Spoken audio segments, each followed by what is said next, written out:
CITU অনুমোদিত ত্রিপুরা ইটভাটা শ্রমিক ইউনিয়নের উদ্যোগে ইটভাটা মালিকদের ভাটা বন্ধের সিদ্ধান্তের প্রতিবাদ এবং সরকারের উদাসীনতার অভিযোগে এক মিছিল সংগঠিত হয়।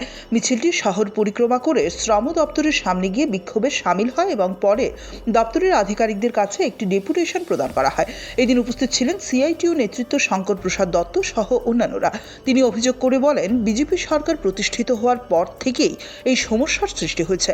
তার দাবি, কয়লার অভাবে অতীতে কোনো দিন ইট ভাটা বন্ধ হয়নি, অথচ বর্তমানে সেই কারণ দেখিয়ে ভাটাগুলো বন্ধ রাখা হচ্ছে, যার ফলে শ্রমিকরা চরম সংকটে পড়েছেন।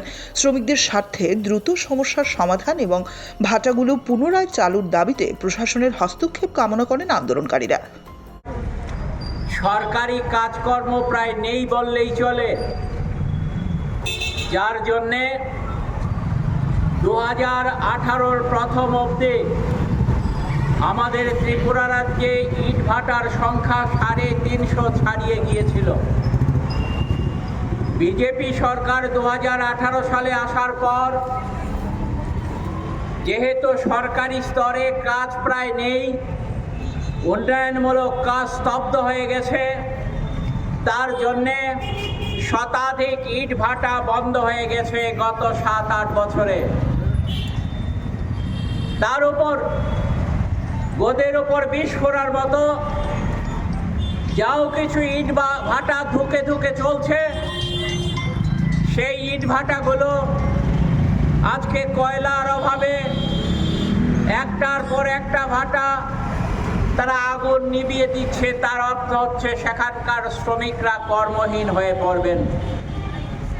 আমাদের ত্রিপুরা রাজ্যে এর আগেও কয়লার বিভিন্ন সময়ে সমস্যা দেখা দিয়েছে, কিন্তু কয়লার অভাবে কোনো ইট ভাটা 2018 সালের আগে বন্ধ হয়নি।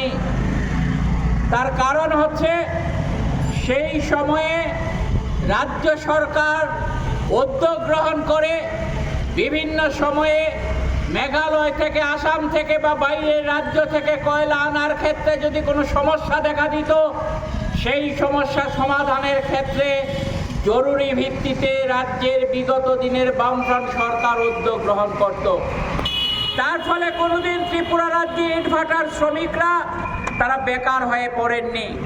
কিন্তু আজকে এমনই একটা অপদার্থ সরকার ত্রিপুরা রাজ্যে আছে, যারা প্রতিদিন বিজ্ঞাপন দেয় কাজ হচ্ছে বলে, সুশাসনের কথা বলে, অন্য আরো অনেক কিছু হচ্ছে বলে প্রতিদিন তাদের ফ্ল্যাক্স লাগাচ্ছে, প্রতিদিন তাদের ছবি বের করছে।